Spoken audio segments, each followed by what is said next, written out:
¿Cómo están? Buenas tardes todos ahí. Bueno, muchas gracias. Me dejé la barba, me corté el pelo. No, bueno, le mandamos un beso enorme a Fede, que está con una gripe. Cuando baja la temperatura, estas cosas pasan. Así que beso enorme. Nos toca esta hora y media de nosotros. El barco lo llevamos adelante. 16 horas, 16 grados 9 la temperatura. Se puso linda la tarde. La verdad que está buena la tarde. ¿Para qué? Mirá, haces un cafecito. Ahí la tele nos estás viendo, te acomodás, le decís, viejo, ven y sentate acá, hay de todo, habló la presidenta, tenemos un montón de noticias y como dice Federica todos los días, somos el mejor equipo de la televisión. Así que vamos para adelante, 1 hora y media de consentido público, dale. Y estas son las cosas que vamos a hacer hoy.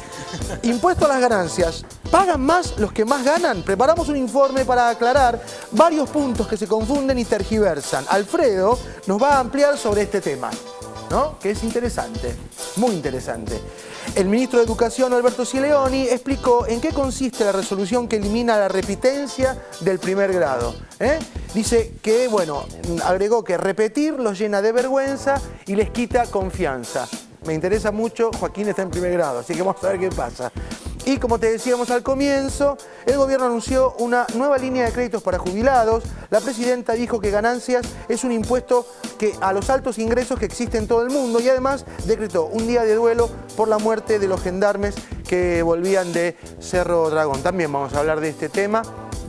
Y bueno, aprovecho así brevemente, ¿sabés cuáles son las vías nuestras para comunicarte? Nuestra página web, que es www.tvpublica.com.ar, nuestro Twitter, que es @tv_publica, nuestro Facebook Consentido Público, nos buscas así y aparecemos ahí, y nuestro mail consentidopublico@tvpublica.com.ar.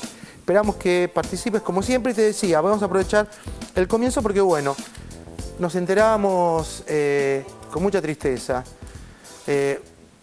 Los argentinos estamos muy mal acostumbrados digo porque es horrible, cada tanto las noticias de accidentes en la ruta son un permanente, pareciera que no aprendemos más, pareciera que las cosas no están dadas como para que haya más seguridad vial, bueno, es un tema larguísimo, pero hoy nos enteramos no solamente de un accidente, no es un accidente más, es el accidente donde murieron estos gendarmes que habían ido a Cerro Dragón por esta medida de fuerza que llevaba días y que era realmente terrible las imágenes que se veían y que estaban yendo a Mendoza. Rosarinos ellos.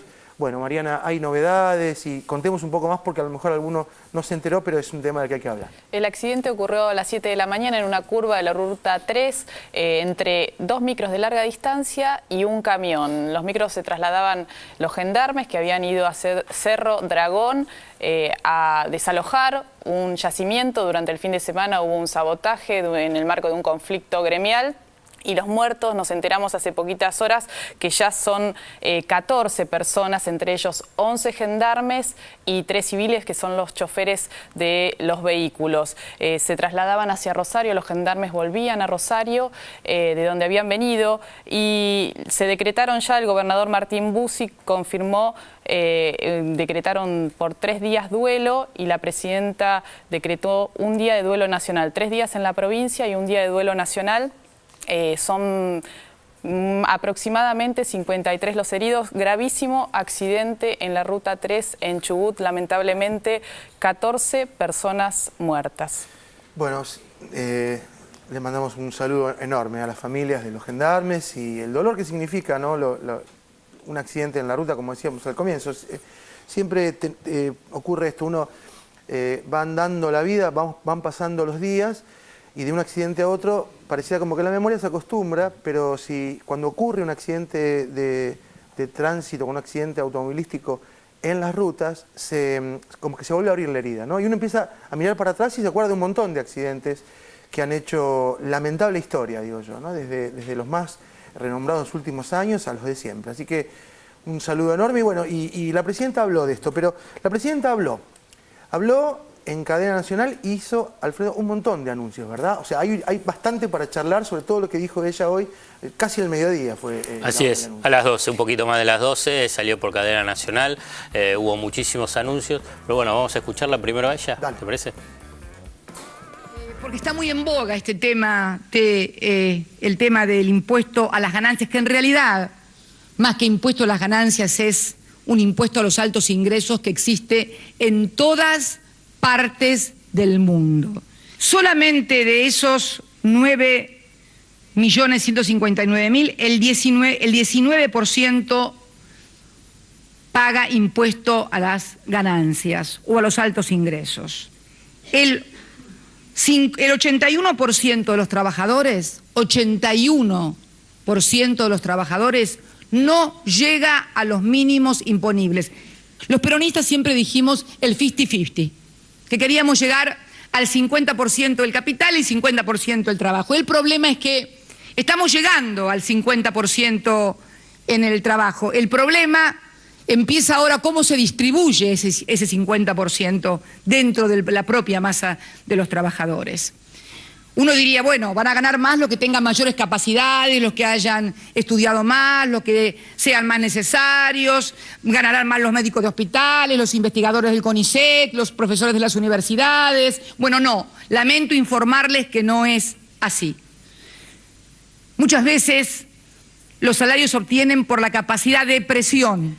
Esto es, de cuánto puedo amenazar y perjudicar a la sociedad para obtener un determinado salario. De estos 62.000 millones de masa salarial registrada, el 19% de los trabajadores se queda con el 41%. Y el 81% de los trabajadores se queda con el 59%. Con lo cual, me parece que sería muy interesante comenzar a discutir en la Argentina que esto de hacer socialismo con la plata del Estado y de los demás, pero cuando te vienen a tocar la tuya, te convertís en el liberal más acérrimo, me parece que hay que rediscutirla, sobre todo si te querés seguir llamando peronista. En este caso de un empleado soltero, reitero, de 10.000 pesos, los aportes personales, sindicato, obra social, jubilación, son 1.700 pesos. Y el impuesto a las ganancias, como no tiene mujer ni hijos, es de 402 pesos. Vamos al mismo caso en el caso de un casado con 2 hijos, remuneración bruta mensual, 10.000 pesos. El descuento es el mismo, pero el impuesto a las ganancias es de 29 pesos. ¿Por qué? Porque obviamente hay toda una descarga a partir de los 2 hijos y de la mujer. Hay que administrar y gestionar. No basta con poner la cara. Hay que gestionar y administrar, como hago yo todos los días de mi vida y como hizo Néstor todos los días de mi vida. Todos los días de mi vida. Bueno, varias cosas. Con el tema del impuesto a las ganancias, en el otro bloque vamos a hablar en extenso, con mayores detalles que los que mencionó la presidenta Cristina Fernández de Kirchner, que además hizo varios anuncios. Lo último que escuchabas estaba vinculado con aspectos políticos y económicos. El político es porque era un mensaje dirigido directamente al gobernador de la provincia de Buenos Aires, Daniel Scioli, cuando dijo, bueno, que hay que aprender a gestionar y administrar, porque está en tensión los recursos necesarios en la provincia de Buenos Aires para pagar los salarios y el aguinaldo a los empleados públicos. La provincia de Buenos Aires ya dijo que para los sueldos no hay problema, pero para el aguinaldo sí. Y aquí es donde espera la provincia de Buenos Aires el giro del gobierno nacional de poco más de 2.300 millones de pesos.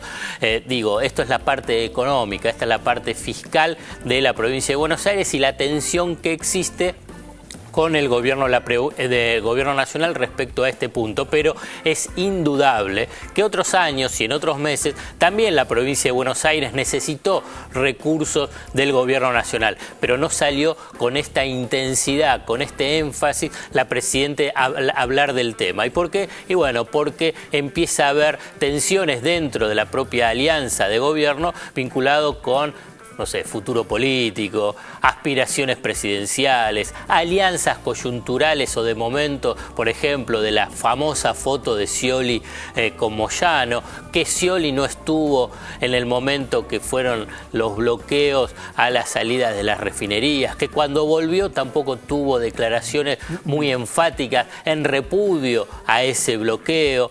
Bueno, me parece que ahí es donde se tiene que interpretar esta intervención que hizo la Presidenta de la Nación vinculado con Daniel Scioli. Después hizo otros anuncios vinculados con los jubilados, que es importante porque los jubilados hasta diciembre del año pasado, los que querían algún crédito, caían en mutuales. Y no en el sistema financiero formal. Y esas mutuales les cobraban, o a compañías financieras vinculadas a bancos, les cobraban tasas de interés de usura, arriba del 150% anual. A un jubilado que gana jubilación. Le estaban robando, y además era una forma muy sencilla de cobrar, porque era por descuento del propio recibo, o sea que iban a cobrar, no sé, 1.500, 2.000 pesos, y ya le descontaban ahí, no le daban los 1.500, 2.000 pesos, sino que ya le descontaban la cuota, o sea que era de cobro seguro por parte de las mutuales y compañías financieras. Bueno, rápidamente la ANSES diseñó un sistema que es que todo jubilado va a tener una nueva tarjeta que se llama Argenta, que va a poder sacar un crédito hasta 10.000 pesos con una tasa de interés muy ventajosa, y con esa plata va a poder comprar lo que quiera. Tiene lindo nombre la tarjeta, ¿eh? Es lindo nombre Argenta. Suena bien, en serio lo digo. No como Argento. No como Argenta, claro, sería lo otro. Es Argenta, la tarjeta. También va a poder sacar créditos para pasajes para aerolíneas argentinas. Bueno, la cuestión es ampliar los márgenes de consumo del sector pasivo a una tasa de interés bastante baja. Y dejó entrever el grano cargas, ¿no? También dijo algo del tren en China. Un crédito que va a ser, este proyecto que menciona Martín, es un proyecto que va a estar financiado hasta el 85% por créditos de la República Popular China.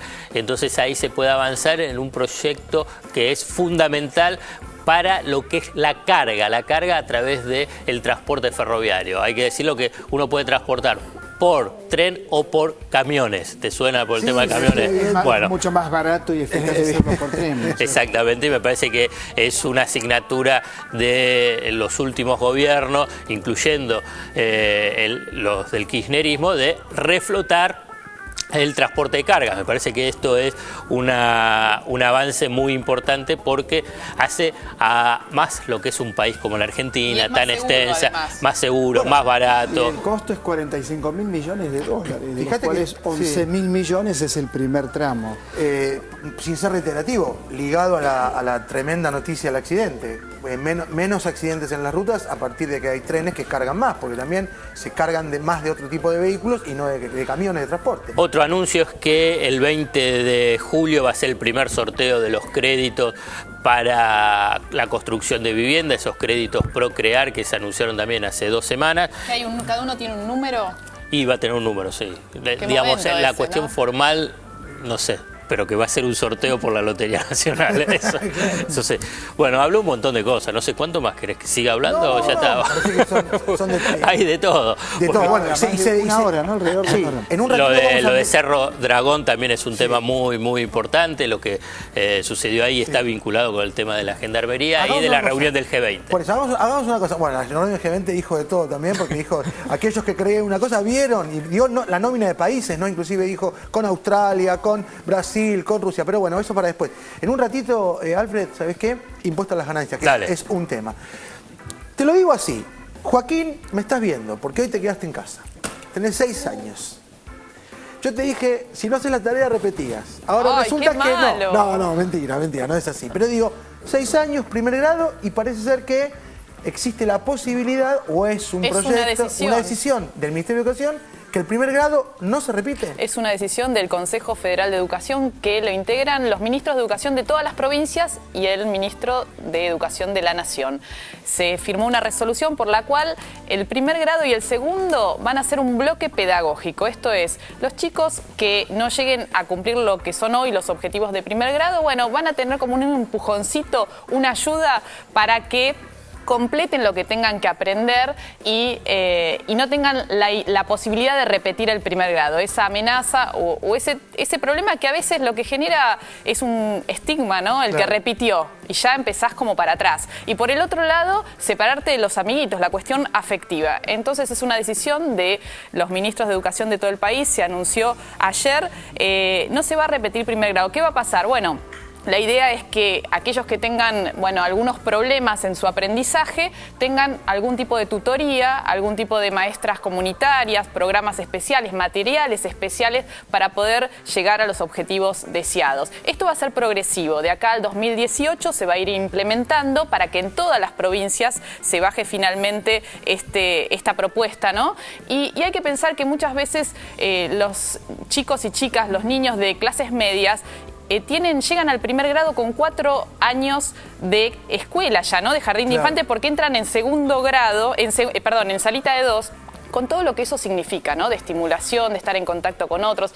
Y a veces en los sectores más vulnerables esta posibilidad no se da porque no hay vacantes muchas veces en los barrios más alejados para ingresar a un jardín maternal o a un jardín desde la salita de 2. Y esto también genera que haya desventajas, ¿no? A la hora de llegar a primer grado preparado para aprender a leer, escribir y lo que se demande. Así que es una experiencia que ya otros países la tienen, como Israel y Reino Unido, y digamos, hay un dato que es clave, que la repitencia en primer grado duplica el promedio del nivel primario. Fíjate, y esto genera, y este es el argumento por el cual se impulsa esta iniciativa, que fue muy bien recibida por el gremio de CETERA. Estela Maldonado dijo que la veía con muy buenos ojos, que ya había habido experiencias en la provincia de Buenos Aires y que ella misma como docente de primer grado la había experimentado, que está bueno darles un empujoncito más a los chicos y a las chicas que lo necesiten. Para un nene puede ser un poquito humillante también. Es estigmatizante, ¿no? La cuestión de repetir, separarte de tus compañeros, y lo importante es que aprendan, y bueno, a partir del segundo grado entonces seguirá el sistema como hasta ahora. Pues es que está mal que uno autorrefiera, pero bueno, es la educación que eligió para su hijo. En el colegio de Joaquín, hasta tercer grado siguen teniendo, no es como materia, como espacio, el juego. Porque dicen que si no, el cruce entre venir de lo que es la primera escolaridad, o sea, lo primero que es las salitas, a primer grado es tan bruto, claro, que a los chicos les genera inclusive hasta cierta frustración, retrasan, no quieren ir no le dicen seño, le dicen maestra, bueno, sala en vez de... Entonces sigue existiendo ese espacio lúdico. Yo creo que tiene que ver con eso también, con esa posibilidad de que no sea tan brusco, que sea un intercambio. Claro, que la transición sea más leve. Más leve. Y también la idea, y esto es una de las propuestas, se verá si se pone en marcha, es que sea la misma maestra, la de primer grado y la de segundo, que acompañe este proceso de aprendizaje. Eso es muy bueno, la verdad, muy bueno, ¿no? Y si hubiera sido así para nosotros, ¿no, Osvaldo? ¿Te imaginas? Sí. Antes era primero inferior, antes, ¿no? Primero inferior, ¿vos te tocó? Sí, claro. Sí, me tocó. Yo no hice primero inferior. Pero de verdad, porque porque mi abuela me había enseñado, en serio, ¿sabías leer y escribir? A leer y escribir. Claro. Entonces cuando voy, ya estaba. Sabía leer y escribir. Entonces me tomaron un examen y entré a primero superior. ¿Qué hubiera dicho acá, Federica? Ay, qué inteligente, mi cascadurito. A los 6 años estabas en segundo grado. Claro. Exactamente, terminé un año antes. Pero era la época de Rosas, era un momento del país. más lo que pasa es que la familia de Quiroga era federal. Entonces, había mucha convulsión política. Era federal, tenía ciertos privilegios. 1838. Muy bien, la verdad, felicitaciones. No, muchas gracias. Muy felicitaciones. Ha salido un buen elemento, ¿no? Muy mal. Bueno, volvemos con el Alfred porque un tema que estuvo allí en el discurso de la presidenta, en las palabras de ella, fue el famoso impuesto a las ganancias, que viene dando que hablar hace un rato largo, ¿no? Alfredo, todo tuyo. ¿Y tenemos alguien que nos explique algo? No, creo que sos vos, ¿sí? A ver. Vamos a ver. Soy como Barragán. La atención se da principalmente porque hay cada vez más personas que con los aumentos salariales, al no actualizarse el mínimo imponible, están superando ese umbral y están empezando a tributar ganancias. Impacta principalmente clase media y sectores altos. Los salarios de los trabajadores camioneros han pasado a segundo plano.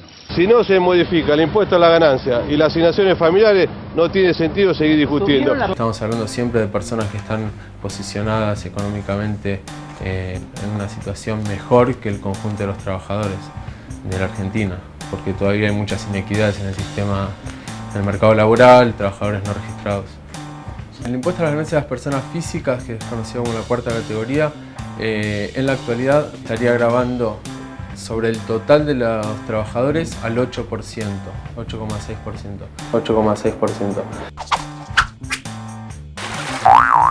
Están planteando que en la Argentina es uno de los únicos lugares que se pagan impuestos a las ganancias y por eso habría que eliminarlo.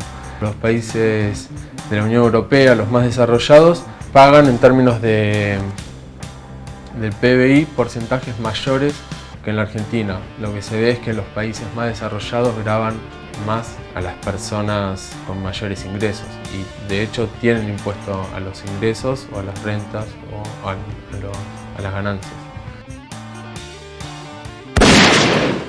Efectivamente habría que encargar una reforma del sistema integral que reduzca los impuestos más regresivos como el IVA y que permita financiarse con impuestos más progresivos como es ganancias, pero que afecta al conjunto de que no haya exenciones como la de los jueces, que no pagan ganancias, o por ejemplo a la renta financiera que está exenta, las escalas corregirlas para que no grave tanto a los de menores ingresos que están pagando y sí grave cada vez más a los de mayores remuneraciones.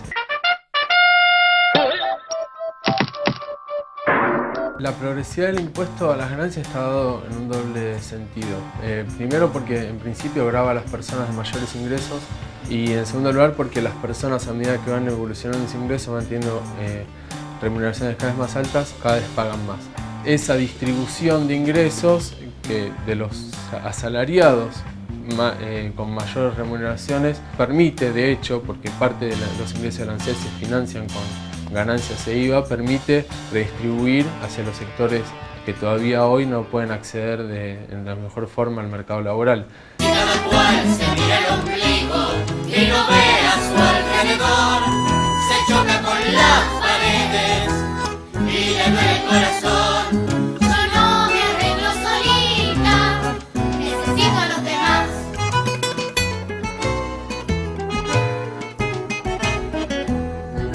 Bueno, todo tuyo, Alfred. El gran debate que se está dando hoy tiene una beta que es política. Entonces sí se confunde toda esta tensión política liderada por Hugo Moyano y un sector de la CGT que en realidad están peleando por a ver quién va a ser el nuevo secretario general de la CGT y a la vez un desafío al poder político de Cristina Fernández de Kirchner con la discusión del sistema tributario, se termina confundiendo todo. Y me parece que esto es uno de los puntos esenciales. Separar lo que es la disputa política que existe dentro de la CGT y la disputa de poder que existe entre Hugo Moyano al desafío del poder de Cristina Fernández de Kirchner y el otro es debatir el sistema tributario en Argentina.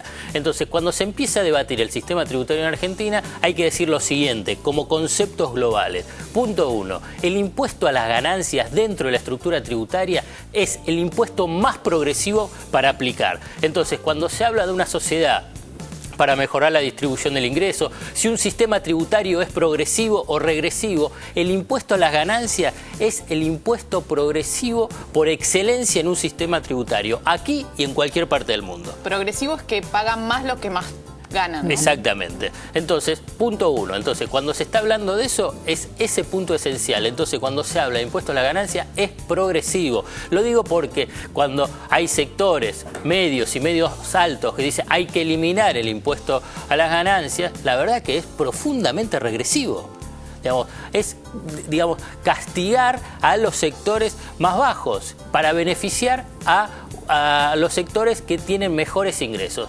¿Qué es lo que sucede con impuesto a las ganancias en Argentina? Hay una cuestión semántica y la cuestión semántica también confunde todo, porque en realidad es impuesto a los ingresos y así se llama en casi todo el mundo. No se llama impuesto a las ganancias cuarta categoría, se llama impuesto a los ingresos, impuesto a los réditos, pero es impuesto a los ingresos de trabajadores, ingresos de trabajadores de medios altos a altos. A ver, un gerente es un salario también. Un gerente de una multinacional también cobra un salario. Entonces, cuando se dice hay que eliminar el impuesto a las ganancias, también es el salario de un gerente. ¿Y qué pasa con el mínimo no imponible? Que es el gran debate es si se sube para que pague menos gente a partir de determinados sueldos que uno considera que no son tan grandes. O que pagan los que más ganen. Bueno, vos tenés, y ahí fue el dato con más precisión que dio la presidenta Cristina Fernández de Kirchner, el 19% de los trabajadores registrados, los que están en blanco,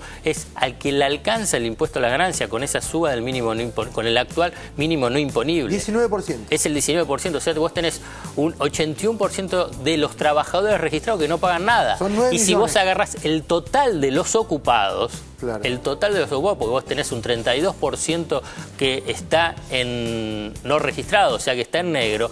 Apenas el 8% del total de los trabajadores paga el impuesto hoy llamado a las ganancias cuarta categoría. No se actualiza todos los años, no hay un procedimiento que es más o menos estándar que todos los años para contemplar que se dieron aumentos para contemplar la inflación. Para que no alcance a más trabajadores. Claro. En el 2009, en el gobierno de Cristina Fernández de Kirchner, solo en el 2009 no se ajustó el impuesto, el mínimo no imponible. Y cuando se ajustó siempre fue de acuerdo a lo que... promedio, siempre por debajo de lo que eran los aumentos salariales, o sea que empezó a abarcar a más población de los trabajadores. Pero hay que decirlo, la verdad que uno puede pensar, si querés, un debate técnico tributario sobre cómo tiene que ser la alícuota, o sea, cuál es la tasa que se aplica, cuáles son las escalas de los diferentes salarios para que a qué tasa te corresponde. Son cuestiones técnicas tributarias, que la verdad que uno, si vos me decís... Yo te voy a decir eso, exactamente pagan más. Ahí decían en el informe que pagaban más. Que aquí es el 7% y en otros lados es mucho más. Pagan más, la mayoría de los trabajadores paga. Por ahí tienen que pagar poquitito, porque de esa forma... Digo, ¿qué servicios brindan en esos otros países desarrollados donde se paga más? ¿Qué servicios brinda el Estado para que uno no los tenga que pagar en el privado, como por ahí la clase media paga la prepaga o la seguridad? O es el huevo y la gallina. Sí, claro. Porque el tema, digamos, pero no solamente los países desarrollados. Brasil y Chile pagan más de impuestos de los ingresos que en Argentina. No es solamente cuando se habla de los países desarrollados. Entonces, vos tenés que además, hablando del impuesto a las ganancias, y en el informe estaba mencionado, también es cierto, es que hay inequidades dentro del sistema tributario vinculado con el tema del impuesto a las ganancias. Que es, por ejemplo, que los jueces no pagan impuesto a las ganancias, que la renta financiera no paga impuesto a las ganancias, renta financiera de particulares. Sí, las empresas, los plazos fijos, sí pagan impuesto a las ganancias. Entonces te decía, renta financiera, impuesto a los jueces, los salarios de los jueces y la ganancia de capital. La ganancia de capital tampoco paga impuesto a la ganancia. ¿Qué significa ganancia de capital? Te lo voy a hacer con un ejemplo sencillo. Un empresario tiene una empresa que está valuada en 100 millones de dólares. La vende en 300 millones de dólares. Esa ganancia, 200 millones de dólares, 100 a 300, no paga impuesto a las ganancias, cero. Y hay hay que decirlo, esto es una actividad permanente. Entonces esas filtraciones, esos aspectos que hay que mejorar del capítulo ganancias del sistema tributario que es más progresivo, hay que avanzar sobre eso, no generar mayores inequidades. Por ejemplo, eliminando el impuesto a la ganancia para la cuarta categoría. Está bien, bueno, hay que ¿Alguna duda? No, lo que es interesante es decir que es progresivo, quiere decir que estamos en un país en donde este impuesto piensa en el bien común. Y te voy a decir una cuestión.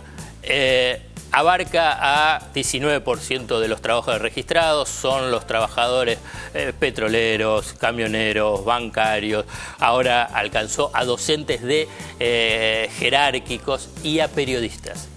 Entonces, este último punto, dentro de la misma corporación donde me siento parte y donde estamos acá en este lugar de trabajo como en todo, bueno, les alcanza el impuesto a las ganancias. Entonces, hay una mayor amplificación de este reclamo precisamente por este lugar que ocupa el periodismo. Que ha dicho Pablo Moyano, como decir que acá no, que es el único país del mundo donde esto existe. No, es una burrada. Es un desconocimiento. Absoluta. Todo el tiempo están fogoneando que lo de mañana. En realidad no es preciso. Lo de mañana es por eso. Y el no es preciso se usa muchas veces para tirar agua para su molino.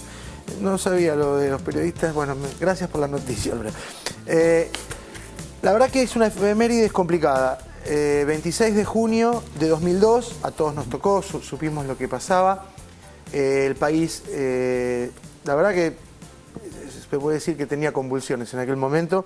Y la masacre de Avellaneda, la muerte de Darío Santillán y Maximiliano Costecchi marcan un antes y después. Aquel día en que las imágenes recorrieron no solamente la Argentina, sino el mundo. Uno de los tantos piquetes que cerraban el paso, que estaban allí manifestándose, pidiendo por desocupados, por un aumento general del salario, por la duplicación de la jornada de trabajo. Bueno, los reclamos de aquel momento, situate, 2002, acordate lo que era nuestra vida en la Argentina. Bueno, comenzó una vigilia con los familiares y compañeros de Maximiliano y Darío. Vamos a verlo, estuvimos ahí. La sensación Por un lado, el orgullo de ser el padre de Darío. Por un lado, también la demostración de que todo esto que está acá y el ejemplo de Darío ha cundido como el de Maxi.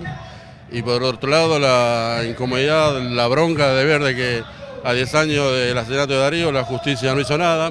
El juez Lijo archivó la causa contra Duhalde y la justicia termina cerrando estos 10 años de nuestro reclamo con la casi liberación de Fangiotti y Acosta, permitiéndoles un cambio de cárcel y con régimen abierto. Primero orgullo de que seamos muchos los compañeros que seguimos estando acá recordando a Darío y a Maxi, pero también no solamente recordando, ¿no?, sino denunciando lo que pasó en estos días con lo que ha pasado con Fangiotti y con Acosta, ¿no? Esta clase de premio que se le ha dado a 10 años, ¿no? Como la verdad la contracara. Nosotros a 10 años seguimos pidiendo justicia por Darío y por Maxi, ¿no?, con respecto a los responsables políticos, pero a los asesinos le dan una especie de premio, ¿no?, una especie de garantizar, de una impunidad garantizada que en su momento no lo pudieron hacer, ¿no? Hoy vemos como que están premiando, ¿no?, al que llevó adelante la masacre del Puente Porredón, ¿no? Hay historias anteriores de luchadores caídos, historias en las cuales Darío ha aprendido. Primero porque leyó, porque consultó. Segundo porque siempre sintió parte de los caídos, de los desaparecidos. Y esto es, cae Darío, lo matan a Darío. Y toda esta juventud que está acá toman el ejemplo de Darío. O sea que siempre sostenemos que a nuestros luchadores sociales no los matan, sino que los multiplican. Nosotros la única enseñanza que tenemos es que tenemos que estar con la justicia bien de cerca, ¿no? Ellos en ese momento capaz que dicen que lo extorsionamos, pero nosotros sabemos bien que por no estar cerca como pasó ahora, pasa lo que pasa, ¿no? Después de 10 años, a pesar de la condena de los responsables materiales, o sea, los policías que apretaron el gatillo y que asesinaron a nuestros compañeros, que dicho sea de paso tuvimos que estar más de un mes acampando frente a los tribunales de Lomas para que se haga el juicio. Después las responsabilidades políticas no han avanzado. Creo que lo más interesante es destacar justamente y reivindicar, ¿no?, a todos los que están acá presentes, porque han demostrado que en 10 años, frente a muchas adversidades, han sostenido las banderas de justicia por Maxi y Darío frente a cualquier tipo de obstáculo que se interpuso. Y claramente mi papel acá puede ser no solo apoyar esto como militante, no solo poner el cuerpo como solidariamente como familiar de una víctima, sino también entender que se puede trasladar de alguna manera la justicia completa que estamos, o por lo menos la investigación impecable que ha tenido el caso de Mariano y cómo avanza hacia la responsabilidad política. Se podría trasladar quizá eso a una causa como la de Maxi y Darío y pedir justamente que la justicia sea completa y que se pueda de alguna manera llegar a tener a todos los responsables presos. Bien, ahí estábamos en la vigilia que comenzó, continuó hoy con el acto memoria, central. ¿no? El acto central finalizó a las 14:30 y en los alrededores del puente Avellaneda, donde estuvo cortado, con militantes que acompañaron a los familiares de Darío y Maxi a 10 años de esta masacre, que recordemos que fue la consecuencia de una cacería brutal policial, vía libre para la bonaerense en esa movilización, como recordaba Martín, que se quería trasladar a la Plaza de Mayo. Eran a 6 meses de la caída de Fernando de la Rúa, gobernaba el entonces presidente Eduardo Duhalde, y se dio esa vía libre a la bonaerense, donde el excomisario Alfredo Fangiotti, en ese momento a cargo de las fuerzas que estaban reprimiendo en la zona, disparó brutalmente y generó estas 2 muertes. Fueron condenados a perpetua tanto Fangiotti como Alejandro Acosta, un policía, pero están a punto de ser beneficiados con salidas transitorias, y esto es uno de los reclamos justamente para que sigan en prisión. Era una cárcel tipo modelo, tipo country, en Varadero. Varadero. Bueno. Y me han contado que es una cárcel que está muy buena, ¿no? Como cárcel, porque es distinta a todas las demás. Que no está mal, está bueno que las cárceles sean buenas, ¿no? Claro. El punto es cuando hay estas cadenas perpetuas, si se cumplen o no se cumplen. Que ¿no? se cumplen más o menos. Y con todo tan claro, ¿no? Como no, en este y caso... además los responsables políticos. El principal responsable político de esto fue Eduardo Duhalde. Sí, salió a hablar por estas horas. Salió no, a hablar no y sé dijo... con qué cara, porque el que dijo Sí. que tenía que ser un gobierno duro y que no había que de ninguna manera dar el brazo a torcer y que había que reprimir fue Eduardo Duhalde. Sí. Eso es así. Es cierto. Bueno, otra fecha, en 1970, un día como hoy, moría Leopoldo Marechal, que Marechal es figura de la literatura argentina, pero también era un hombre bastante particular, ¿no? Bueno, es figura por una novela maravillosa que es Adán Buenos Aires. Ahora, es curioso, cuando se publica Adán Buenos Aires, el único que habla bien es Julio Cortázar. ¿Qué es lo que ocurría con Marechal? Era peronista, un peronista convencido, y esto generaba en el mundo intelectual de la época un profundo rencor. Recordemos que Marechal nació en el año 1900.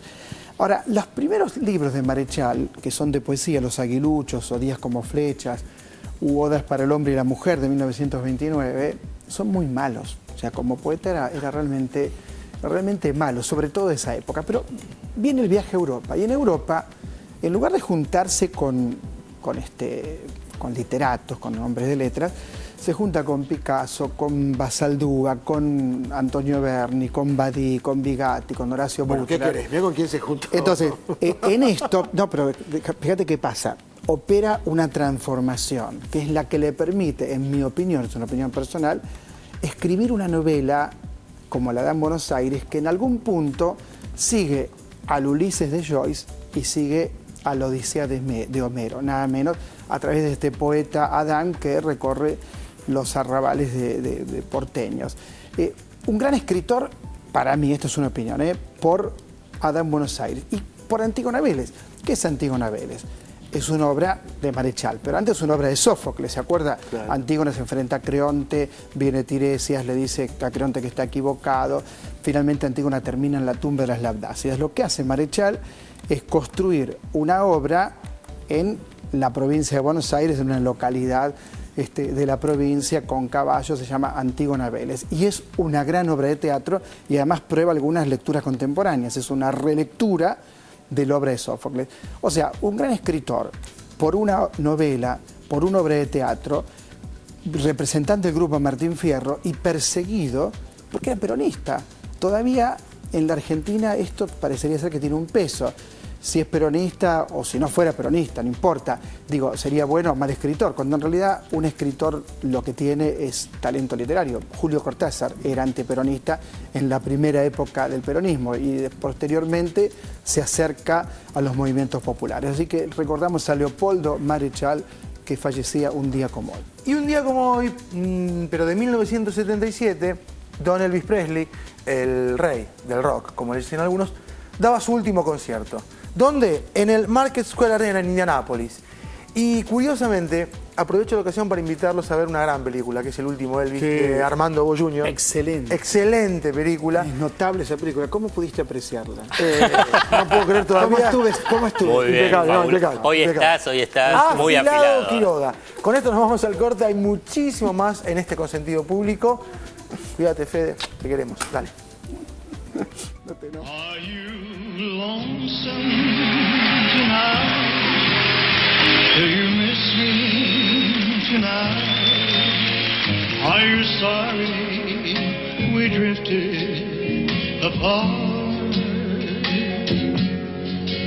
Does your memory stray to a bright summer day when I kissed you and called you sweetheart? Do the chairs in your parlor seem empty and bare?